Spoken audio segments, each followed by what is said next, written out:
determines what you see in the dog. So it's the amount of variable gene pairs that are likely to be homozygous. Homo means the same. So they can be, if there's a large A on the gene on one chromosome and a large A on the gene on the other, they are homozygous because they're the same. If it's a little a, which is a large A is going to be a dominant gene and a little a is going to be a recessive gene. If it's a little a and a little a, they are still going to be homozygous because it's the same gene. Heterozygous, hetero means different, and that would be if you had like a large A and a little a in the gene pair. Proportion of variable gene pairs are likely to be homozygous due to inheritance from ancestors common to the sire and the dam. So if it's a large A and a large A, it's being computed based on how many individuals are on the sire side that also appear on the dam side that can pass that large A down both sides of the pedigree. So if we say there's an inbreeding coefficient of 17%, we expect that 17% of the gene pairs, the variable gene pairs, are going to be homozygous, the same, due to common inheritance.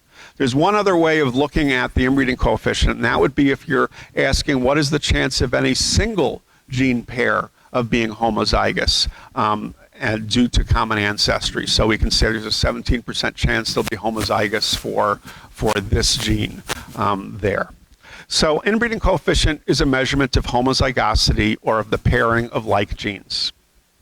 Okay, the only other concept I need you to understand is the relationship coefficient, a little bit easier to understand. It's a measurement of the probable genetic likeness between the individual and a particular ancestor.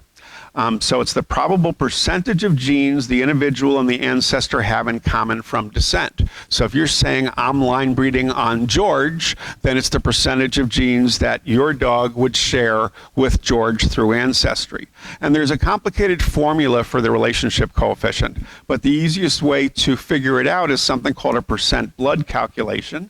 And that's what most computer programs use. And what that means is that for every position in the pedigree, they're passing down a certain percentage of genes. So each parent passes on 50% of the genes, and each grandparent passes on 25% of the genes, and each great-grandparent 12.5. And that number is halved with each generation you go down. So if there is a dog that's a great-grandparent on one side at 12.5 and a grandparent on the other side at 25, then the relationship, then the percent blood or relationship is going to be 37.5% in that way. And that's the relationship coefficient.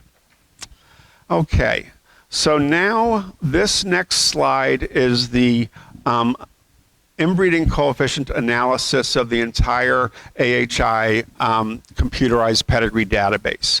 And it goes back to the 1920s, the database, with 369 dogs. And so these are and each of these are by decades all the way through to the not yet finished decade that we're in right now. And so this is the number of dogs that were in the pedigree database. This is the average number of generations that a dog that was born in that decade has in its pedigree. Okay, how many generations going back? And then I want you to go over to this column here. This is the all-generation inbreeding coefficient. So for as many dogs that are available on that computerized database, counting all the dogs that are present, what is the inbreeding coefficient based on all of the generations? And so what you see here, now this number in reality can never go down. It can only go up because we have closed gene pools. So the reason that it would go down is because dogs are added to the database that may have 3 generations behind it, but then you've got individuals that don't have parents in the database, so that individual's pedigree is truncated and it doesn't go back all the way back to founders. It's really difficult to maintain a database that goes back to every single possible dog. I've never seen one. And so that's what you tend to see, especially in these old generations. For the people that are putting these together, the newer generations, they tend to be able to get that put up. So the all generation coefficient here, as you see, starting from the 30s, it starts going up as you would expect, to 15, 17%, 20%, 20.5. It goes down a little bit in the last 2 decades, and again, that's just because dogs are added into the database that don't go back all the way to everyone. Sometimes they're imports and you don't have access to those pedigrees and so forth. Most people look at a 10-generation inbreeding coefficient. And especially if you're going to compare one dog to the other, because if you compare one dog with a 10-generation inbreeding coefficient to a dog with a 15 or a 20-generation inbreeding coefficient, the one with the deeper pedigree is going to have a higher coefficient just based on the fact that you're using more generations. So by using 10 for everybody, you can accurately compare each other. The other thing that's really good about it is you can compare generations to each other. So if the next decade's generation has a lower 10-generation inbreeding coefficient, that's because the matings that are going on, the mates are a little less related than the prior generation. And with an expanding gene pool, not necessarily with numbers, but based on the relationships to each other, if it's expanding, then the chance of picking 2 dogs, their relationship to each other is going to be less in that regard. And so here you have 10-generation coefficients starting in the 30s and 40s where they're going up. You see 15 to 17, and then in the 60s it goes down a little, in the 70s down a little, in the 80s, 90s. And here, every single decade, the 10-generation inbreeding coefficient goes down. We're now not going to be able to look at this anymore. This used to be one of the biggest tools I would use to see what breeds are doing with their gene pools, because if there's a tremendous popular sire effect and the breed is truncating on a single sire line, those numbers would continue to go up. Unfortunately now, because these molecular genetics companies are now publishing your inbreeding coefficients and telling you what to do with them, you're now artificially manipulating your numbers. And so we're not able to use these to actually represent what is going on in your breed anymore. The 5-generation inbreeding coefficient is telling us what you're looking at and doing with the pedigrees of the dogs, where you're actually looking at all the dogs in the pedigree. If you have a 5-generation pedigree that you're looking at, you're not usually looking at a 10-generation pedigree or an all-generation pedigree. So, are you tending to line breed or tending to go out on a 5-generation? And again, we went up in the 40s, and then from the 50s, you started going down in that regard. So that shows me that you've got a diverse population and that you're utilizing the breadth of your pedigrees, that we probably don't have a tremendous popular sire effect going on in that way. The last column here is the number of unique ancestors in that decade. And so this number continues to go up here, which is a good thing. So a pedigree of someone this decade has 2,349 unique ancestors in that pedigree on average. Even though there are millions of spots in a 38-generation pedigree, there's only 2,300 dogs that fill all of those spots because they all go back to common ancestry. And we'll be talking about that a little bit more.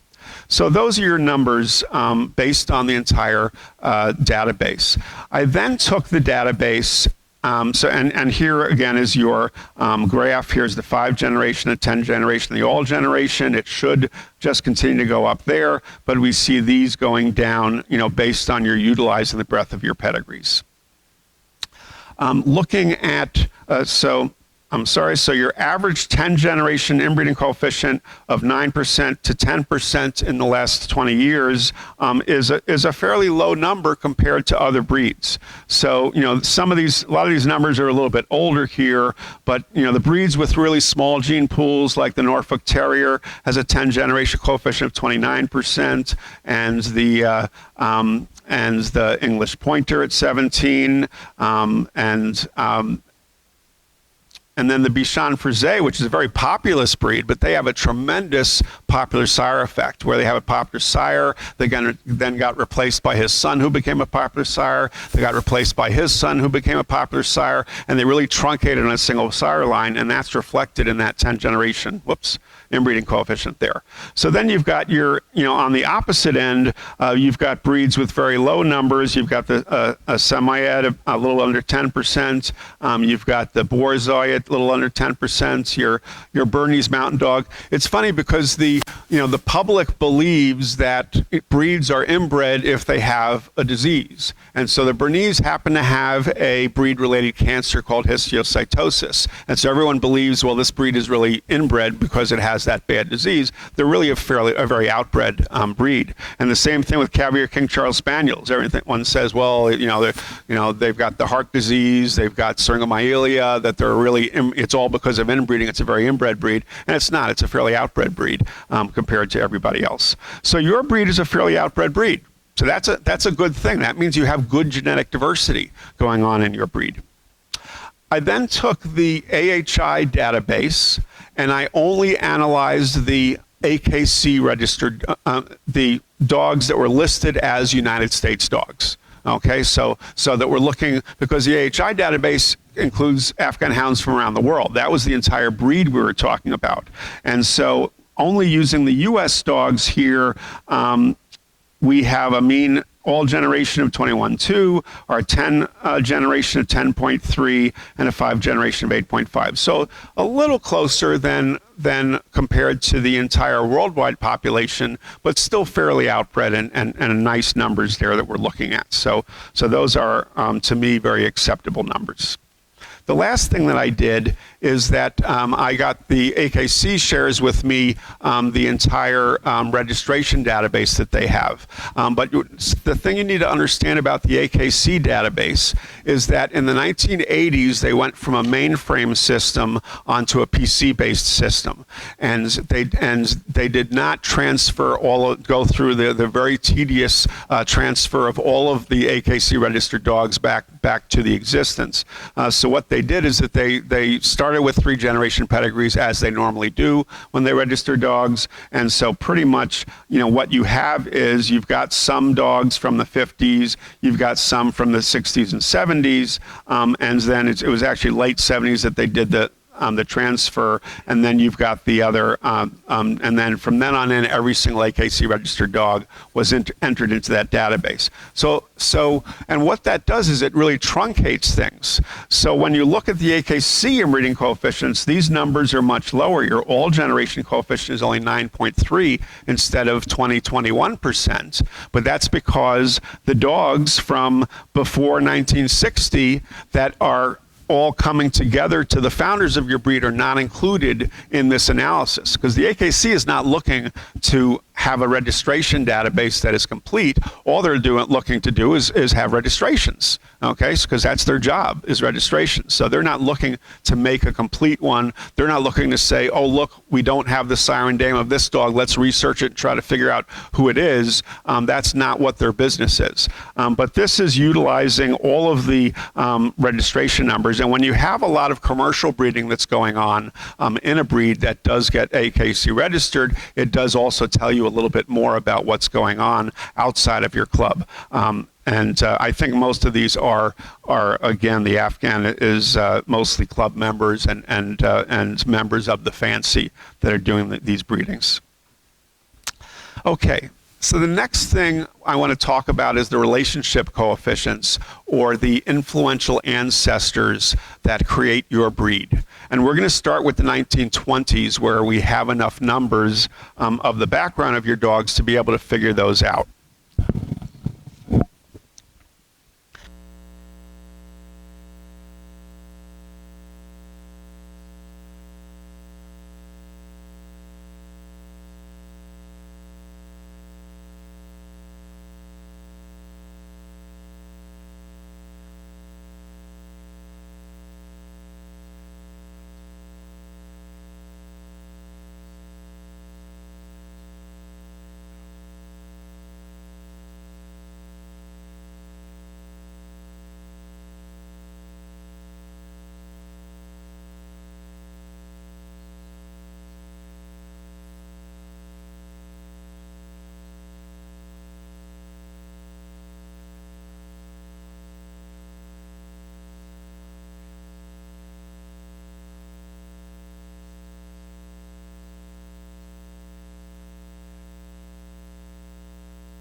a whole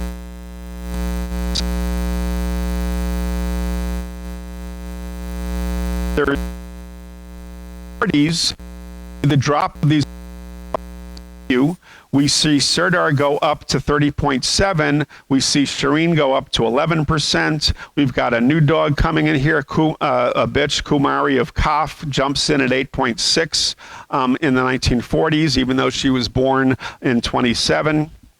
When we look at the 50s, Shireen goes down a little bit, and Kumari of Kaf, as a very strongly influential bitch, really kind of faded out in the 50s based on her descendants that were being used for breeding, and you had some new dogs came in here. In the 1960s, Kumari, all of a sudden her descendants got more popular again and started being used, and so she jumps back up into 7.9. Anyone below 2.5% is not included on the list here, so that's what we're dealing with. So even West Mill Omar, he dropped below 2.5 in the 50s, but then came back in the 1960s. And the dogs that dropped off and disappear, you'll see disappear from the list in the next decade. So Renee and Pusham right there, when you go to the 60s, they disappear. I added 60s, 70s, 80s, and 90s all together because really what happened during those 40 years is pretty much the same. Everyone stayed pretty much the same. Sirdar remained about 30%, 31%.